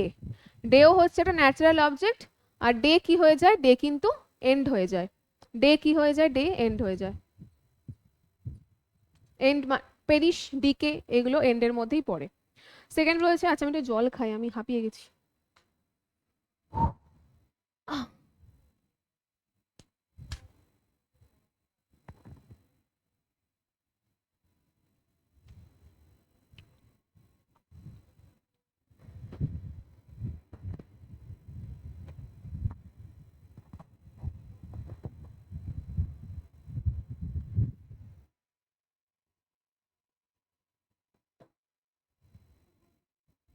হ্যাঁ, sweet rose where hue, sorry, sweet rose whose hue angry and brave beats the rash gazer wipe his eye, the root is ever in its grave and thou must die. এই রোজের এখানে activity হচ্ছে সুন্দর মহিলাদের মতন। সুন্দরী মহিলা যারা হয় না, কি হয়, আমার দিকে কেউ তাকাচ্ছে, এই আমার দিকে তাকাচ্ছ কেন, আমার দিকে তাকাচ্ছেন কেন, বাড়িতে গেলে আমার দিকে না ও তাকিয়েছিল, মানে সুন্দরী মহিলার দিকে তাকানো যাবে না, ঠিক আছে, হলেই ওটা কি হয়ে যাবে, অন্যায় হয়ে যাবে, পাপ হয়ে যাবে। এখানে রোজের অ্যাক্টিভিটিও সেই রকম। কি বলছে, বলছে sweet rose whose hue angry and brave. Angry স্পেলিংটা আমি তো নর্মাল ইংলিশ ল্যাঙ্গুয়েজ মানে এতে ব্রিটিশ ইংলিশ যেরকম হয় সেই স্পেলিংয়ে লিখেছি। He used ANGRIE angry, metaphysical ইয়ে স্পেলিংস। পরীক্ষার সময় যখন চসার ছিল, Geoffrey Chaucer wife of Bath, আমার মাস্টার্সে ছিল, তো ওয়াইফ অফ বাথের চসারিয়ান ল্যাঙ্গুয়েজ, তারপরে ওদিকে আবার টেম্পেস্ট বা মেজার ফর মেজার কিছু ছিল, হ্যাঁ, তো সেখানে শেক্সপিয়ারিয়ান ল্যাঙ্গুয়েজ। দেন এই মেটাফিজিক্যাল পোয়েটদের নিজস্ব ল্যাঙ্গুয়েজ, মানে it was so difficult to carry because you had to put the textual notes, মানে আমি যখন একটা জিনিস বলছি এবার তার স্টেটমেন্টটাকে ট্রু প্রমাণ করার জন্য তোমাকে কি করতে হতো, টেক্সট থেকে আমাকে অবশ্যই কোট অ্যান্ড কোট দিয়ে সব তুলতে হতো। So it was so difficult to remember. Angry বানান ANGRIE। তো বলছে sweet rose whose hue angry and brave. এবারে কেন বলেছে যে ইটস অ্যান ইমেজারি, অবভিয়াসলি রোজের একটা ইমেজারি দিচ্ছে। তো রোজটা কেমন, অ্যাংরি অ্যান্ড ব্রেভ, তার মানে it's beautiful, also it's youthful, it has the ভিগর, সব কিছু আছে। কি বলছে, বিডস, বিট কখন করি, when I bid somebody farewell, I bid you farewell, I bid you goodbye, হ্যাঁ এরকম। তো bids the rash gazer wipe his eye. এবারে র্যাশ গেজার কথাটা কি, র্যাশ গেজার, গেজ করা মানে কি, when you are looking at something with full of your eyes, করে আমি তাকিয়ে আছি কারোর দিকে, that is gazing, you are a gazer, when someone gaze that becomes a gazer, wipe his eye, তার চোখটা কি করছে, মুছছে, এটা হচ্ছে কোনোটেশন। র্যাশ গেজার এটা হচ্ছে কোনোটেশন, র্যাশ গেজার কোনোটেশন কেন, বলছে the one who looks too closely to the rose, যে খুব কাছ থেকে রোজকে দেখছে, not the beauty and life in the rose but dwells on the reality of the ultimate death, the rose's roots. একটা মানুষ যখন মরে তখন সে কোথায় যায়, তাকে বেরি করা হয়। এবার এতদিন মানে মানুষের থেকেও ডেঞ্জার হচ্ছে রোজের অবস্থা, যে দ্য অনলুকার, যে দেখছে, সে দেখছে রোজকে, কিন্তু দেখতে দেখতে তাকে এটাও মনে করতে হচ্ছে যে রোজের যে রুট সেটা কোথায় আছে, it's already in the grave. Grave থেকেই, মানে আমি যখন একটা সৌন্দর্যের, অসাধারণ একটা কনসেপশন, অসাধারণ কনসেপশন, যে আমি একটা রোজের দিকে তাকিয়ে দেখছি, সেটা একটা আমাকে প্লেজার দিচ্ছে, ইটস বিউটিফুল রোজ, কিন্তু তার যে সত্যিটা, নির্মম সত্যি, যে রোজের রুটটা হচ্ছে সেই গ্রেভে যেখানে রোজ তো পেরিশ হবেই, আজকে ফুটেছে কাল পরশুর মধ্যে সেটা উইদার্ড হয়ে যাবে, আমিও সেইখানেই চলে যাব আমার মৃত্যুর পরে। So I am a beautiful person who is the onlooker and I am looking at beautiful object, যেটাও মানে দুজনের অবস্থাটাই শেষ, মানে আমরা ন্যাচারাল অবজেক্টস অফ আর্থ, তো আমাদের শেষটা হচ্ছে perishable and we will go into the grave, the same grave যেখান থেকে যেখানে রোজের রুটটা রয়েছে। তাই বলছে রোজ তাকে মনে করিয়ে দিচ্ছে, রোজ কি করছে, বিড করছে, মানে তাকে মনে করিয়ে দিচ্ছে যে thy root is ever in its grave. অনলুকারের যে রুট, সরি, রোজের যে রুট সেটা হচ্ছে ইন ইটস গ্রেভ, তার গ্রেভেতেই, ঠিক আছে। তো আশা করি বোঝাতে পেরে জিনিসটা আমি, মানে রোজের যে রুটটা সেটাও যেখানে মাটির নিচে, আমি যদি অনলুকার যে সে যদি মরে যায় তার গ্রেভটা মাটির নিচেই হবে। So ultimately all the beautiful things are subject to decay. কি বলছে, অ্যান্ড দাও মাস্ট ডাই, আবার এখানে দাও বলতে রোজকে বুঝিয়েছে। তো সেকেন্ড স্ট্যান্জায়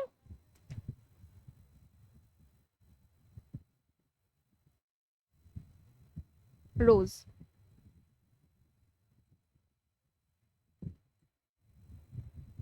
রোজকে এখানে তো বলেইছে ডেথ, কারণ এখানে গ্রেভের কথা বলা হয়েছে, তো আমি ডেথটাকেই ধরছি যে রোজের ডেথ হয়ে যাবে।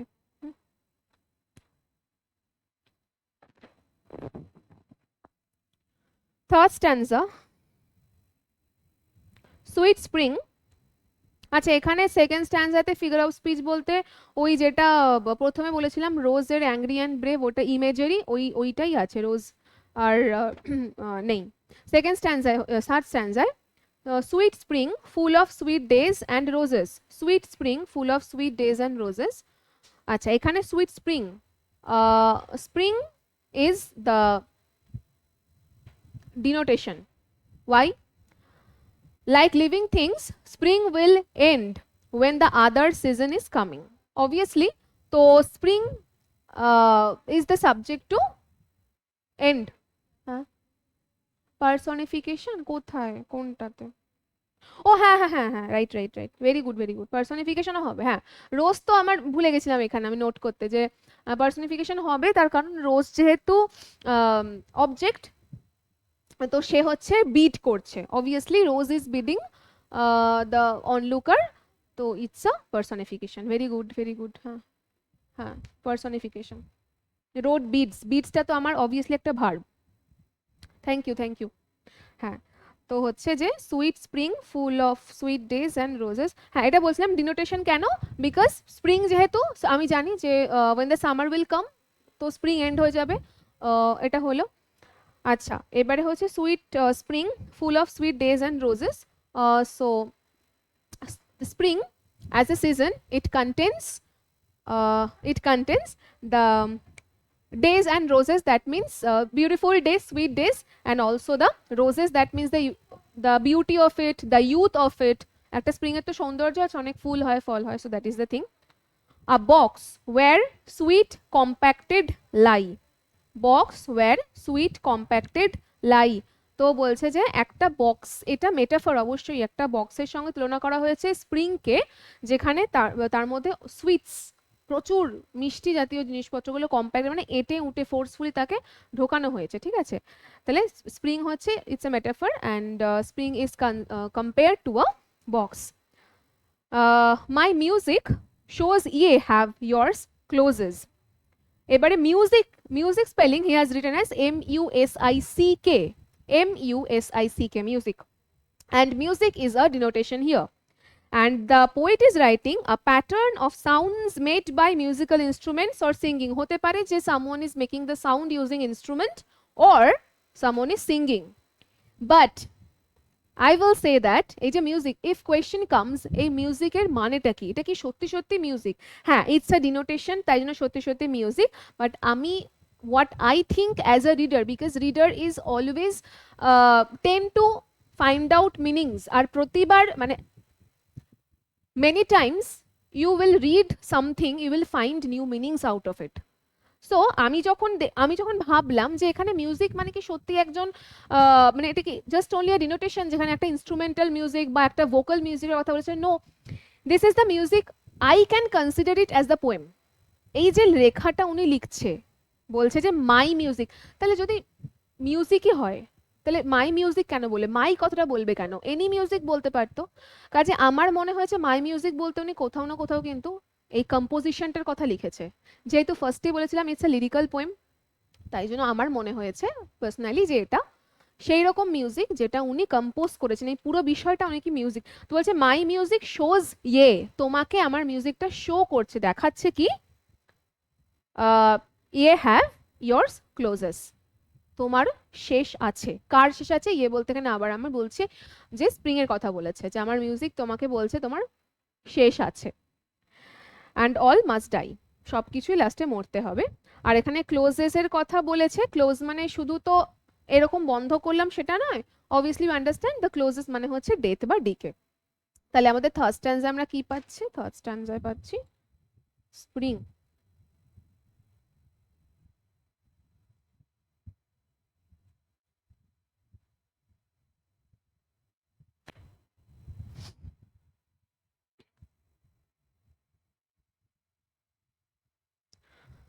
স্প্রিং ক্লোজড হয়ে যাচ্ছে। এবার আমরা চলে এসেছি ফোর্থ স্ট্যান্জাতে। Only a sweet and virtuous, খুব ইম্পর্টেন্ট এটা। এখানে যেই সিমিলিটা ইউজ করা হয়েছে যে সিজেন্ট টিম্বার, আচ্ছা in the last class I told that যে এটা হচ্ছে এলিজিয়ান, ELISION, seasoned. In the second line of the fourth stanza, poet has written the word as SEASON apostrophe D. The E is omitted here and we call it Elysian. Okay, so only a sweet and virtuous soul like seasoned timber never gives, but thou the whole world turn to coal, then chiefly lives. আমি তো chiefly lives এর কথা আগেই বলে দিয়েছি। It's an কি বলেছিলাম না, অ্যান্টিথেসিস বলেছিলাম। হ্যাঁ, এবার আমি জানবো যে ভার্চুয়াস সোল মানে তো আমি জানি ভার্চুয়াস সোল নট পেরিশেবল, আগেই বলেছি। বা ভার্চুয়াস সোল মানে হচ্ছে the soul which the soul having moral qualities. Soul বলতে সেই রকম সোল যার মোরাল কোয়ালিটিস আছে, কিন্তু সেটা যখন ভার্চুয়াস হয়ে যাচ্ছে, ভার্চু মানে কি করেছে, যে প্রুডেন্স, জাস্টিস, টেম্পারেন্স, আর একটা কি বলেছিলাম ভুলে গেছি, ফর্টিটিউড। এই চারটে কোয়ালিটি যখন একটা সোলের মধ্যে হবে, the soul will become virtuous. Second line, it's a simile because বলেছে কি like seasoned timber. Seasoned timber is a particular object like that. এবার সোলকে, ভার্চুয়াস সোলকে, শুধু সোলকে না, ভার্চুয়াস সোলকে একটা টিম্বার্ড সিজনড টিম্বারের সাথে কম্পেয়ার করে বলেছে লাইক, এটার মতন। So obviously it's a simile.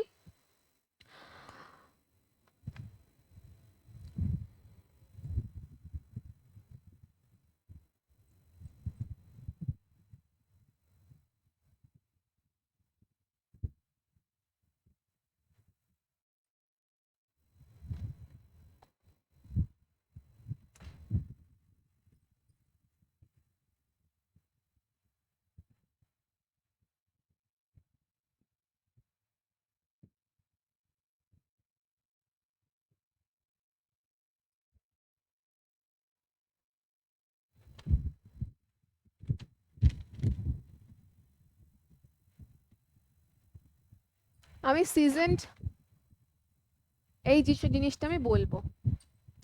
ওরা বলছে যে সিজন টিম্বারের মধ্যে সেই কোয়ালিটি আছে যেটা ভার্চুয়াসের মধ্যে, ভার্চুয়াস সোলের মধ্যে আছে।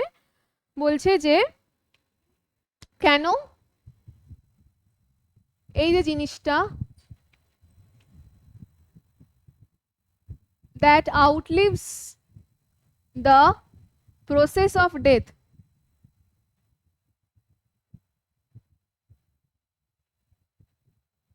মানে হচ্ছে ডেথের যে প্রসেসটা, একটা ন্যাচারাল অবজেক্টকে এমন কিছু করা হচ্ছে যার ফলে সেই যে পচন তার মধ্যে ধরবে না। তাহলে season timber is not the subject to decay like the other natural objects. এবং এটা কি করে করা হচ্ছে? The process of removing moisture from the freshly cut timber in order to annihilate defects, making the timber viable for the building construction. তাহলে একটা কাঠ যদি ময়েশ্চার লাগে কি হবে? পচে যাবে। সেই কাঠের কোনো কনস্ট্রাকশন বানালে পরে তার নিচে যদি আমি বসে থাকি, অবশ্যই আমার মৃত্যু ঘটবে, সেগুলো সব পড়ে গিয়ে। তো সেটা যাতে না হয়, to avoid all such accident, তো কি করা হয়, একটা প্রসেস আছে যেখানে ফ্রেশলি কাট টিম্বার, আমি কাঠ কাটছি এবং সেখান থেকে ময়েশ্চারগুলোকে আমি সাক করে বাইরে বার করে দিচ্ছি by machine, in order to annihilate defects, কোনো ডিফেক্ট যাতে এর মধ্যে না থাকে সেগুলোকে আমি বাইরে বার করে দিচ্ছি। Making the timber viable for, মানে স্ট্রেনিউয়াস, তার ক্ষমতা থাকবে একটা কনস্ট্রাকশন তৈরি করার। তাহলে ইটস আ প্রসেস। একটা সোলকে ভার্চুয়াস করা, তার মধ্যে প্রুডেন্স, জাস্টিস, টেম্পারেন্স অ্যান্ড আবার আমি ভুলে গেছি, খালি ভুলে যাচ্ছি ওইটা, fortitude which is the inner strength. এই চারটে জিনিস একটা সোলের মধ্যে পুট করা, ইটস ভেরি ডিফিকাল্ট। সকালবেলা ঘুম থেকে ওঠা, ঠিক আছে, যদি আমাদের কোনো একটা চাহিদা না থাকে অবভিয়াসলি উঠবো না, বিকজ আমাদের শরীর হচ্ছে খুবই মানে হচ্ছে অলস। হ্যাঁ, আমি সবার কথা বলছি না, যারা পারে পারে। তো আমি যদি এখন টাকা দিয়ে জিমে না ভর্তি হই, মাথায় থাকবে যে টাকা দিয়ে জিমে ভর্তি হচ্ছে, আমাকে সকাল 5:30টায় উঠতে হবে, তো সেরাম না হলে ওই 9টা ঠিক আছে। পুজোর সময় তো আরো ভালো, যতক্ষণ খুশি ঘুমাও। তার মানে আমি কিন্তু আমার সোলটাকে ভার্চুয়াস করতে পারছি না, বিকজ প্রথম যেইটা মানে প্রুডেন্স বা ডিসিপ্লিন, সেখান থেকে আমার সোল কিন্তু আউট হয়ে যাচ্ছে। সুতরাং obviously my soul is subject to decay, আমি মরে যাব, আর আমি কোনো ভার্চুয়াস কাজকর্ম করতে পারবো না, আমার ইমর্টালাইজেশন আমি পাবো না, লাইক শেক্সপিয়ার অর হার্বার্ট, ঠিক আছে।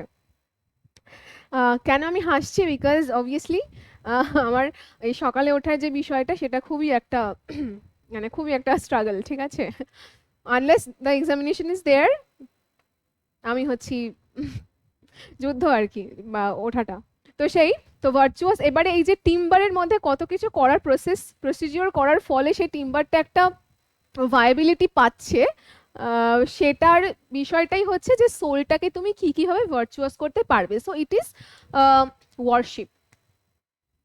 নিজের মনটাকে একাগ্র করতে পারলেই না তবে আমরা সেই সোলটা দিয়ে কোনো ভালো কাজ করতে পারি। পড়াশুনো করা সেটাও একটা একাগ্রতার বিষয়, অনেক কিছু ত্যাগ করলে তবে সেই জায়গায় যাওয়া যায়। পুজোও তাই। আমি যদি আজকে মেডিটেশন করি, সেই সময় আমাকে কি করতে হবে, আমাকে খাওয়া, এমন কিছু উত্তেজক খাবো না যার ফলে আমার শরীর, আমি এমন কিছু শুনবো না, সব কিছু থেকে রেস্ট্রেন করে আমাকে জায়গায় আসতে হবে। হলো। তো বলছে like season timber never gives. আচ্ছা, আমাকে কি এই যে আমি টিম্বারের এই জিনিসটা বললাম, সিজন টিম্বার, আমি কি লিখে দেবো যে যে বললাম যে প্রসেসের ফলে টিম্বারটা সিজন হচ্ছে, এটাকে আমাকে লিখে দেবো, নাকি বললাম বোঝা গেল, মনে মনে থাকবে? প্লিজ মেনশন ইট, তাহলে আমি লিখবো এটা সিজন টিম্বারটা, প্রসেসটা।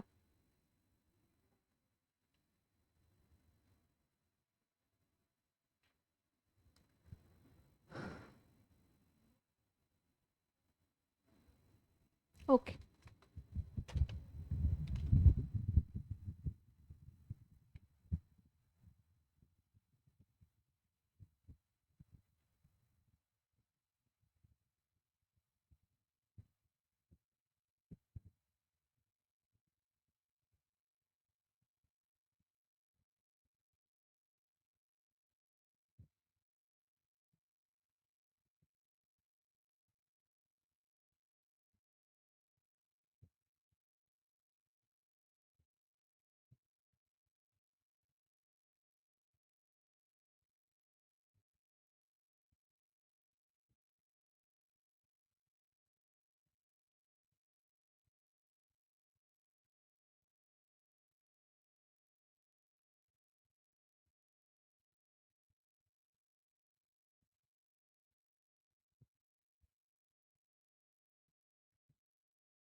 ওকে, the process of removing moisture from freshly cut timber in order to annihilate defects, making the timber viable for the building construction, that is seasoned timber, and seasoned timber outlives the process of death. হলো। তৃতীয় নম্বর line কি বলছে, but though the whole world turns to coal, this is an epigram. epigram মানে হচ্ছে একটা truth থাকবে সেখানে, ঠিক আছে। সবটা লিখছি না।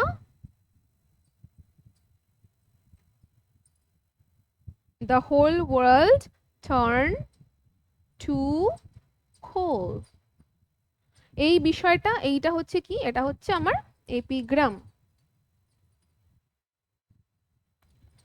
একটা গূঢ় সত্য এর মধ্যে আছে। আচ্ছা, কি বস্তু, এটা হচ্ছে আমার কোনোটেশন। বিষয়টা এক জায়গাতে দেখছি বলছে যে যদি পৃথিবীতে জিনিসপত্রগুলো ইমমর্টাল হতো তাহলে নাকি সবার খুব গর্ব বেড়ে যেত। ঠিক আছে, লোকে নাকি তাহলে স্টাবার্ন হয়ে যেত, মানে সবকিছুই যদি আমাদের মধ্যে ভয় না থাকতো যে আজকে যদি আমি পড়াশোনা না করি তাহলে ফেল করব, বা যদি আজকে আমি মদ খাই তাহলে আমার লিভার সিরোসিস, আমি মারা যাব, এই ভয়গুলো যদি আমার না থাকতো তাহলে আমরা উল্টোপাল্টা করে বেড়াতাম। সো বেটার যে সবাই মরে যায়, ঠিক আছে। এরকম একটা বিষয় বলা হয়েছে, আমি জানি না এটা কতটা এই পোয়েমের মধ্যে কতটা রেলেভেন্ট। আচ্ছা, কোলের কথাটাই আসি। কোলের কথাটা হচ্ছে এটা যে আর্থলি জিনিসপত্র বা worldly things, it may burn, rot and turn to coal, যেরকম হয়ে এসেছে কয়লা হয়ে যেতে পারে by the force of decay. ঠিক আছে, তাহলে ওয়ার্ল্ডলি জিনিস কি হতে পারে, কি হতে পারে, বার্ন হতে পারে, রট হতে পারে, আর it turns to coal. This is subject to decay, আর ফোর্স মানে forced to decay, but virtuous soul is never forced to decay. আর বলেছে দেন চিফলি লিভস মানে strength and durability of the virtuous soul. তাহলে chiefly lives বলতে the strength and durability of a virtuous soul, so long long durable. এইবারে আমি একটা important জিনিস বলতে ভুলে গেছি আবার, সেটা হচ্ছে যে আমি মুছে দিচ্ছি, সেটা হচ্ছে যে না এই দিকটা মুছছি, আমার আবার দুঃখ লাগছে ওদিকটা মুছতে। হ্যাঁ, এটা হচ্ছে মেটাফিজিক্যাল কনসিট। আমরা যতবার মেটাফিজিক্যাল পোয়েম পড়েছি, মেটাফিজিক্যাল কনসিটের কথা কনসিট ছাড়া হয় না। এবার মেটাফিজিক্যাল কনসিট মানে কি, আমিও ছোটবেলায় ভয় পেতাম যে মেটাফিজিক্যাল কনসিট যে কি রে বাবা, মনেই থাকে না, সেরকম কিছু নয়।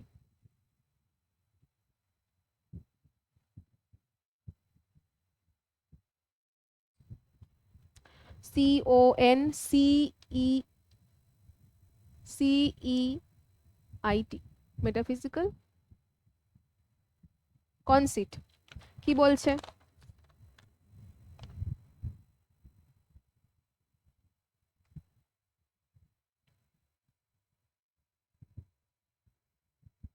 an external metaphor, external কেন বলেছে, obviously poet is bringing the examples from earth, from the everyday life, আমাদের চারপাশ থেকে, from the surrounding environment. তো external metaphor that makes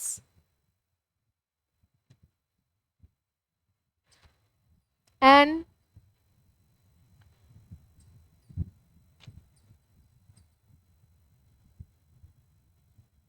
outstretched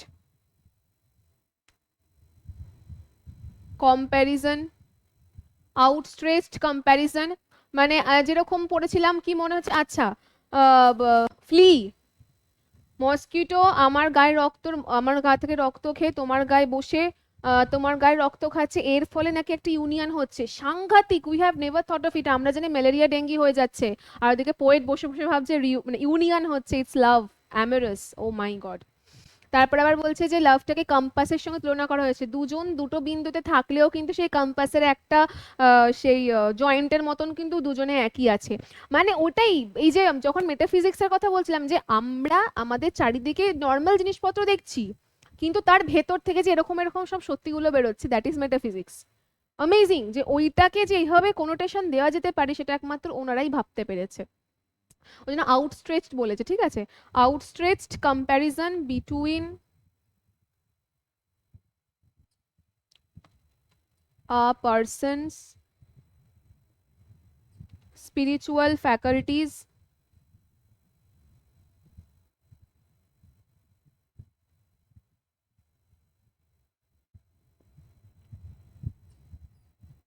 and a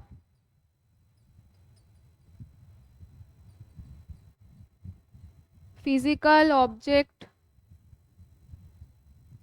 in the world.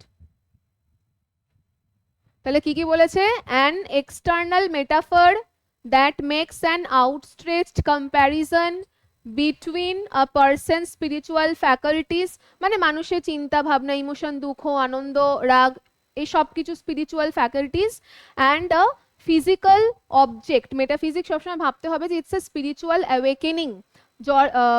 এই আমাদের কি নাম, হারবার্টের মনে হয়েছে যে সোল মাস্ট বি ভার্চুয়াস। এতকাল জীবনযাপন করে 1630-তে এসে 3 বছর একজন মানে প্যারিসে কাজ করে, চার্চে কাজ করে ওনার ওনার অ্যাওয়েকেনিং হয়েছে। সেম গুডমরোতে জন ডানের অ্যাওয়েকেনিং হয়েছে। ঠিক আছে, তো আচ্ছা, আরেকটা কথা, আমি যে কার্পে ডিয়েমের কথা বললাম প্রথমে, যেটা সিজ দ্য ডে, এই পোয়েমটাতে কার্পে ডিয়েম কিভাবে কাজ করছে, এটা কিন্তু ডাইরেক্ট কার্পে ডিয়েম না, কারণ কিন্তু পোয়েট একবারও এখানে বলেনি যে সিজ দ্য ডে। যেরকম Andrew Marvell has told in to his coy mistress যে সিজ দ্য ডে, আমাদের সময় নেই, তুমি কেন নাটক করছো, আমার প্রেমে হ্যাঁ বলো and have conjugal relation with me, বকছে বিলাভেডকে। সেরকম কিন্তু এখানে করছে না, এটা কিন্তু রিভার্স কার্পে ডিয়েম, মনে রাখতে হবে, this is a reverse carpe diem. Okay, you have to take a note of this, এখানে CARP, কার্পে ডিএম, DIEM, এটা কিরকম, এটা কিন্তু রিভার্স, রিভার্স কার্পে ডিএম হচ্ছে এখানে। রিভার্স কেন, উল্টোটা। উনি বলছেন যে সিজ দ্য ডে করে কোনো লাভ নেই, কারণ day is subject to end, মরে মানে ডেটা মরে যাবে, তুমি বরং তোমার সোলের দিকে নজর দাও যেটা তুমি ইমমর্টালাইজ করতে পারো, সো এটা রিভার্স হচ্ছে। This is not the carpe diem theme it holds. তাহলে মেটাফিজিক্যাল কনসেপ্ট বোঝা গেল, যে ফিজিক্যাল অবজেক্ট, যেমন রোজ দেখলাম, স্প্রিং দেখলাম, ডে দেখলাম, চকলেটের বক্স বলছে, সব কিছু মেটাফার্স গুলো যেগুলো বলছে সব তো ফিজিক্যাল ওয়ার্ল্ডের, তার সাথে স্পিরিচুয়াল ফ্যাকাল্টি ম্যাচ করছে, ঠিক আছে, কম্পেয়ার করছে, এটাই হচ্ছে মেটাফিজিক্যাল কনসেপ্ট। ব্যাস, আমার এটা নিয়ে আর কিচ্ছু বলার নেই। আই হোপ নাই নো যে আমি পুরোটা কমপ্লিট করেছি, আর কিছু এখান থেকে কোনো প্রশ্ন এলেও অসুবিধা কিছু হবে না।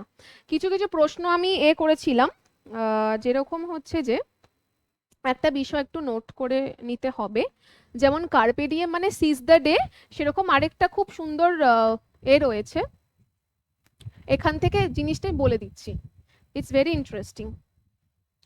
কার্পে ডিয়েম মানে কি, সিজ দ্য ডে, তো আরেকটা আছে যেটা হচ্ছে কার্পে ফ্লোরেম, CARPEFLOREM, কার্পে ফ্লোরেম, কার্পে ফ্লোরেম মানে হচ্ছে সিজ দ্য ফ্লাওয়ার।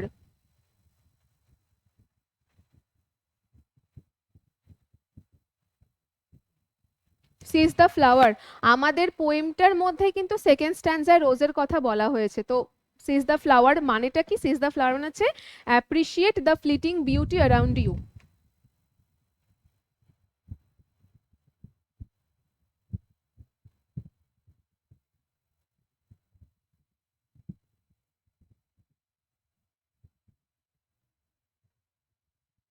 এটা হচ্ছে কার্পে ফ্লোরেম, appreciating the fleeting, fleeting, fleeting মানে যেটা আমাদেরকে ছেড়ে চলে যাচ্ছে, time is fleeting, time is fleeting, because time আমাদের যদি ইউটিলাইজ করতে না পারি, এই যে আমরা এখন 1.5 ঘন্টা ইউটিলাইজ করলাম, এটা আমাদের ফ্লিটিং টাইম হলো না, মানে we could utilise the fleeting time, time চলে যাচ্ছে বাট আমরা কিন্তু ইউটিলাইজ করতে পারলাম, but time is subject to fleet, পালিয়ে যায়। তাহলে কার্পে ফ্লোরেম বললাম। আরেকটা জিনিস আছে, সেটা হচ্ছে এগুলো জানা দরকার, হচ্ছে ইউবিসান্ট, মানে সব মেটাফিজিক্যাল পোয়েমের এগুলো UBISUNT,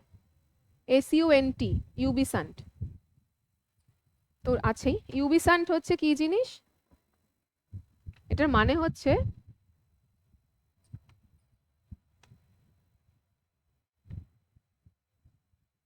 ওয়্যার আর দে, তারা কোথায়।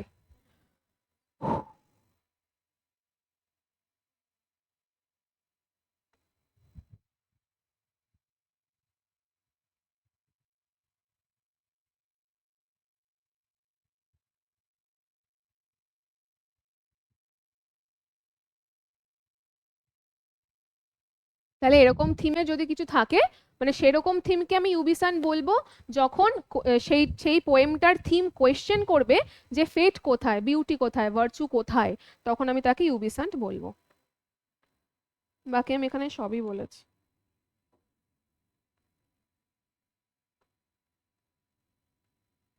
হুম, ঠিক আছে। Okay, so we end it here. I hope that you understood the poem from the concept of it. আচ্ছা, পারলে ডেইলি ক্লাস, ও আচ্ছা, thank you so much, you made my day, this is a really helpful compliment for me. এরকম কিছু complement পেলে কি হয় না, পরের যে কাজটা করাবো সেটাও আর কি, মানে মনে হয় যে ঠিক আছে, যত পারি এমন এমন জিনিসপত্র গ্যাদার করি যেগুলো সত্যি পরীক্ষাতে আসে। তো thank you so much, thank you so much, I am very happy that you commented, and ঠিক আছে, so we end it here, bye bye, have a nice day.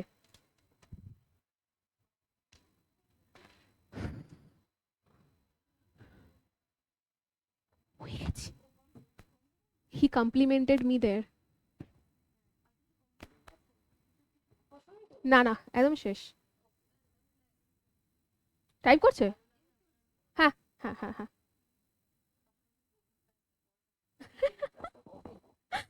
সেই পড়ে তখন তো একদম